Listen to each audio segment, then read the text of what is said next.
Okay, imagineမျိုးအားလုံးပဲမင်္ဂလာပါဗျာနော်။ကဲဝလာမီစာနဲ့အားလုံးသောချင်မြလက်မလေးတယောက်တစ်ချက်စီးနေပြီးထားမယ်နော်။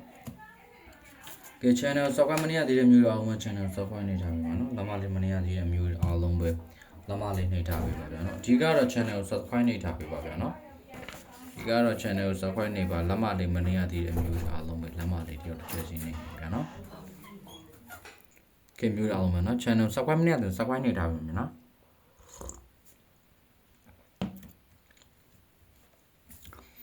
subscribe မနေရသေးရင်တော့ကျွန်တော်ဒီ channel တွေကို subscribe လေးတွေနေထားပေးမယ်ဗျာနော်ဒီကတော့ subscribe နေထားပေးမယ်နော်ဒီက subscribe မနေရသေးမျိုးတော့ subscribe နေကဲဖွင့်နေမှာဘာတွေလာမလဲဘာတွေကြမလဲနော်ဒီဘက်မှာအားလုံးသောချင်မျိုးတွေဒါဟိုးမကြော်လေးရမယ်ဗျာနော်ဒီဘက်မှာဟိုးမကြော်လေးရမယ်ဒါလိုချင်တဲ့မျိုးတွေအားလုံးပဲလာယူလို့ရတယ်နော်ဟိုးမကြော်လေးရှိမယ်လိုချင်တဲ့မျိုးတွေအားလုံးပဲစောစောလေးလာယူလို့ရပြီဆိုတဲ့အကြောင်းလေးသင်ကောင်းလေးပါခြင်းနဲ့အဲ့တော့ channel subscribe မနေရသေးတဲ့မျိုးတွေအားလုံးပဲ channel subscribe နေပါ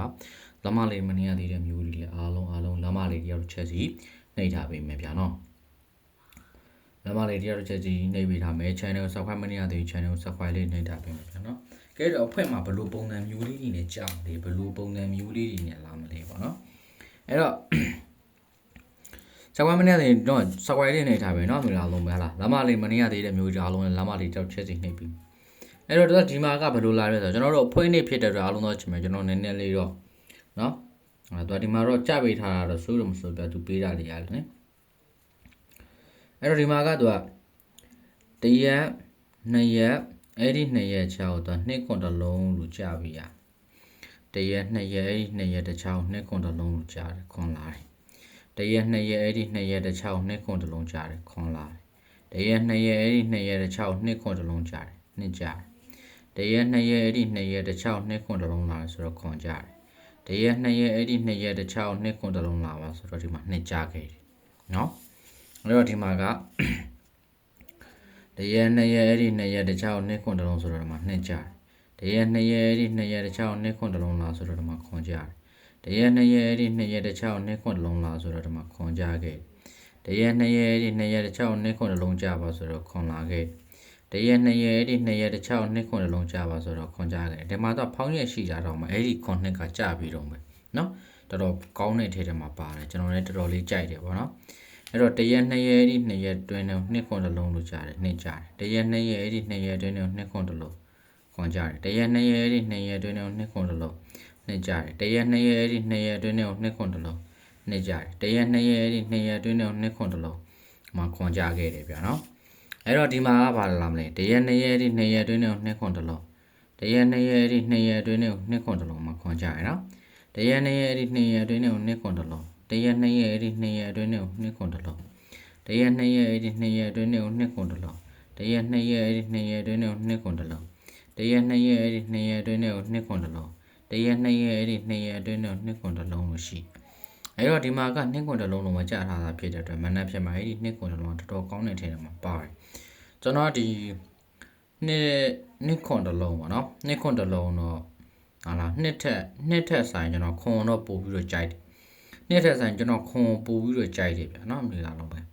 ဲခွန်ပို့ပြီးတော့ကြိုက်တယ်ကြံနေလို့ကြိုက်တာလေလို့တော့မဟုတ်ကြံနေလို့ကြိုက်တာမဟုတ်တူဒီမှာပေးထားတယ်တူဒီမှာကြာလာတယ်ကြာစင်အရာပေါ့နော်အဲ့ဒီအတွက်ကြောင့်ကျွန်တော်ခွန်ပို့ပြီးတော့ကြိုက်တယ်နော်အဲ့တော့ကဲထားပါတော့နှစ်ခွန်တစ်လုံးဒီနေ့ခွန်တစ်လုံးတော့ဘာနဲ့ကပ်ပြီးတော့လာမလဲဘာနဲ့တွဲပြီးတော့လာမလဲတဲ့ဟုတ်ပြီဘာနဲ့ကပ်ပြီးတော့လာမလဲဘာနဲ့တွဲပြီးတော့လာမလဲဆိုတော့ကဲဒါလေးကိုကျွန်တော်ရဲ့ချင်းမျိုးတွေကျွန်တော်တစ်ချက်ပြမယ်ဒါလေးကိုတော့ဘာနဲ့တွဲပြီးတော့လာမလဲဘယ်လိုလေးတွဲပြီးတော့ကြာနိုင်လဲဆိုတော့အဲ့ဒီနေ့ခွန်တစ်လုံးကဒီမှာကသူကဒီလိုလေးလာတယ်ဗျ break ပေါ့နော် brain နဲ့အပြီးပေါ့သူဒီမှာကြားတဲ့ brain နဲ့အပြီးဟာလေးကဆိုးတော့မဆိုးပြကျွန်တော်က break ကိုပို့ပြီးတော့ကြိုက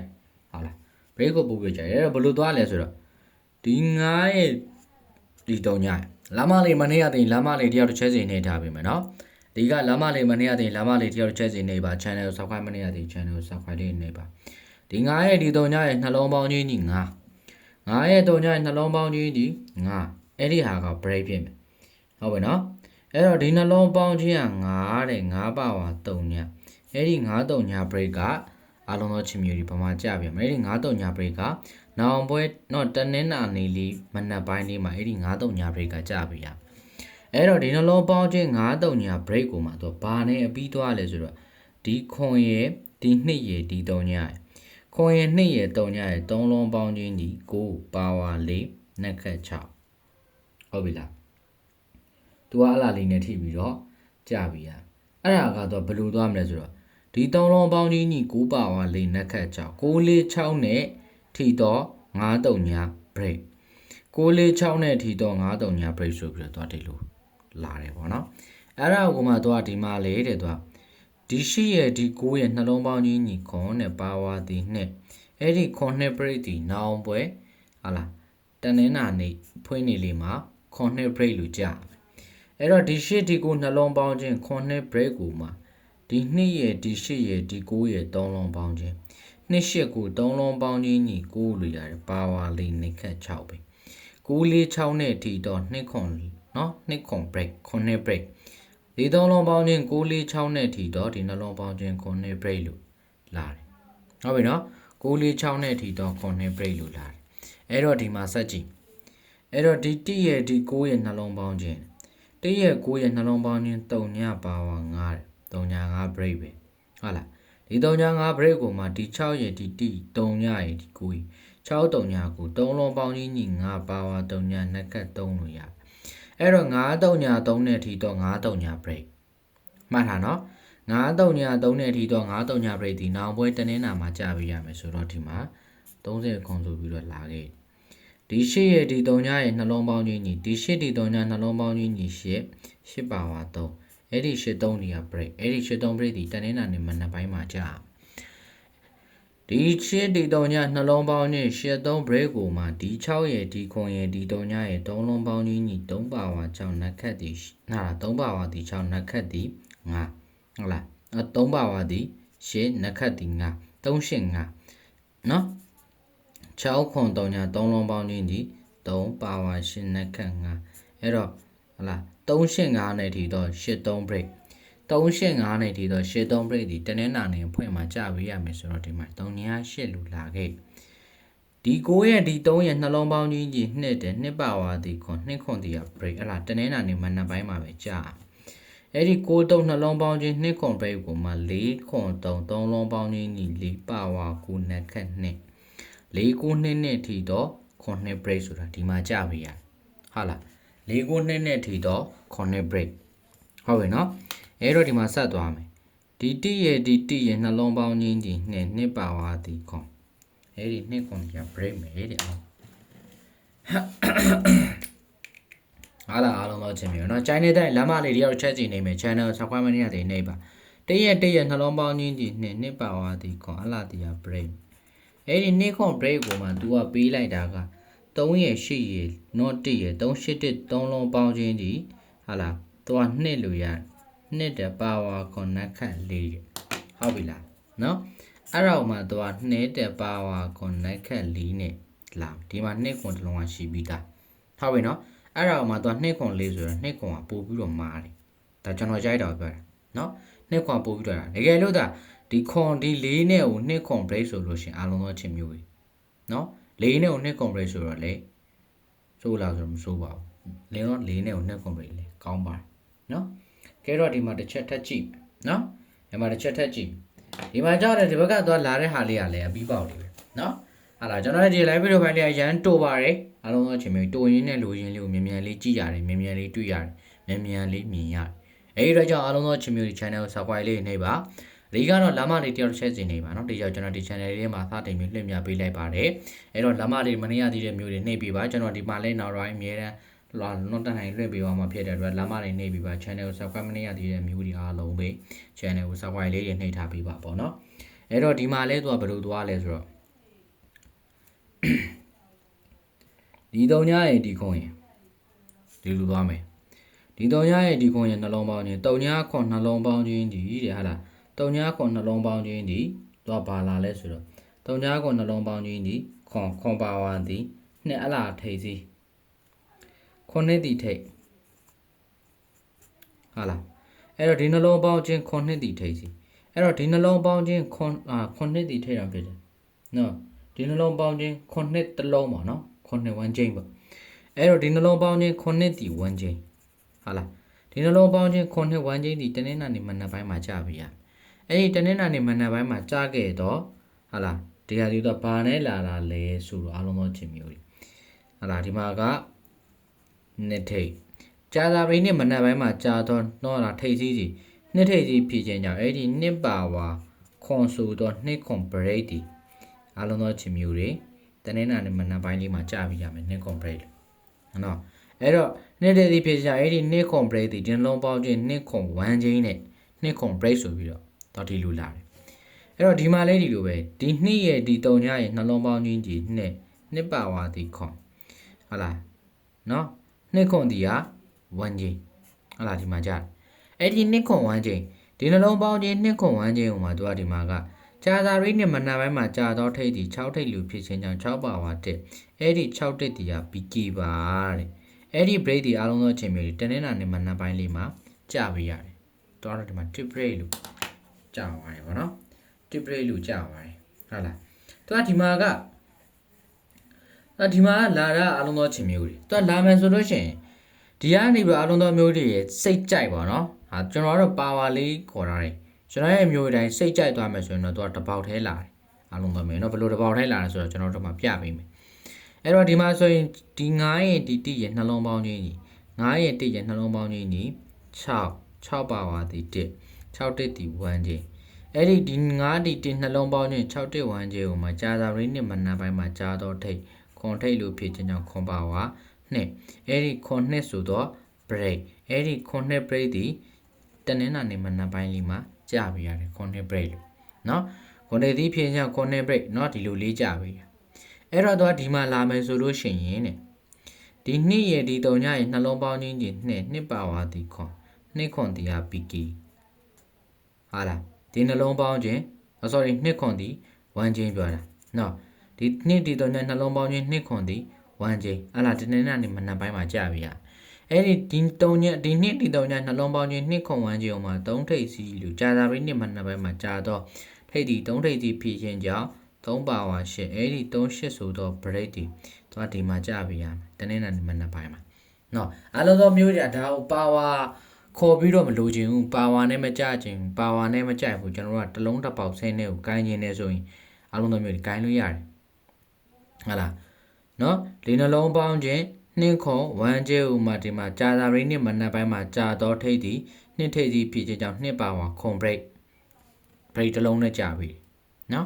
ဒီမှာဆိုရင်ဒီနှလုံးပေါင်းခြင်းဒီအဲ့တော့နှစ်ခွန်1ချင်းနဲ့ကိုခွန် break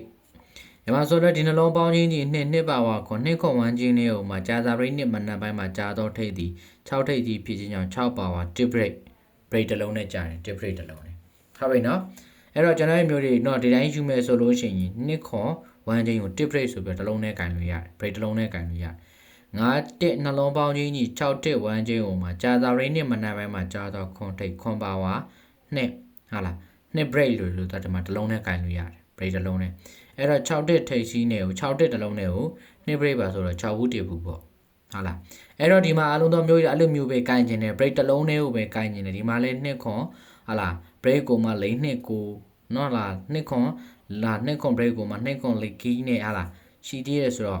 ဒီနှစ်ခွန်နှလုံးပေါင်းနှစ်တော်ညာနှလုံးပေါင်းခြင်းနှစ်ခွန်1ချင်းနဲ့ဟိုမှာ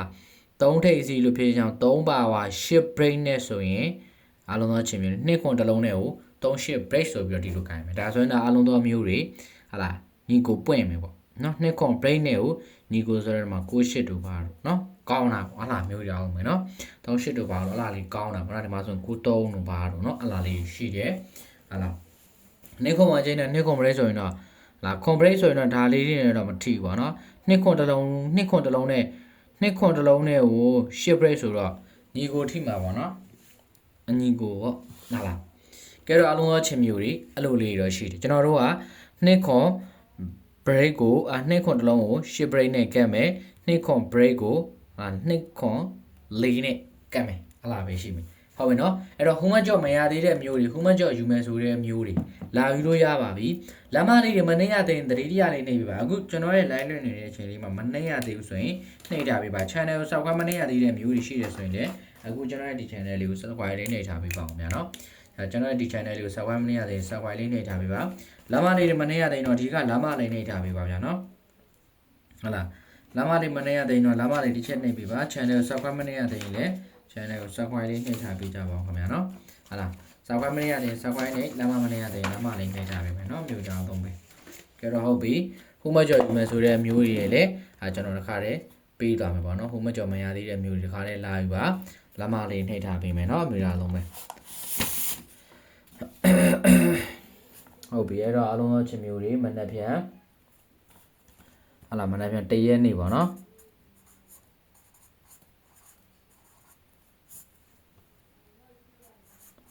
မနက်ဖြန်1ရက်နေ့မနက်ဖြန်1ရက်နေ့1ရက်စာပေါ့နော်မနက်ဖြန်1ရက်နေ့1ရက်စာကိုတဲ့အားလုံးသောချင်မျိုးတွေကနော်မနက်ဖြန်1ရက်နေ့1ရက်စာကိုဘာလေးတွေကန်ရမလဲဘာလေးတွေလာရမလဲဆိုရင်တဲ့နော်ဘာလေးတွေကန်ရမလဲဘာလေးတွေလာရမလဲဆိုကျွန်တော်တို့ဟလားနော်အဲ့တော့ဒီမှာလဲအားလုံးသောချင်မျိုးတွေဟလားဟုတ်လားဦးမကျော်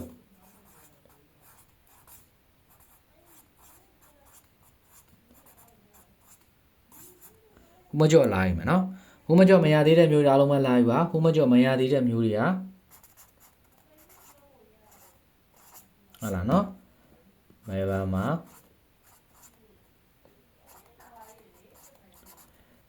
လာပြီပါဗျာနော်မြန်လုံးပဲ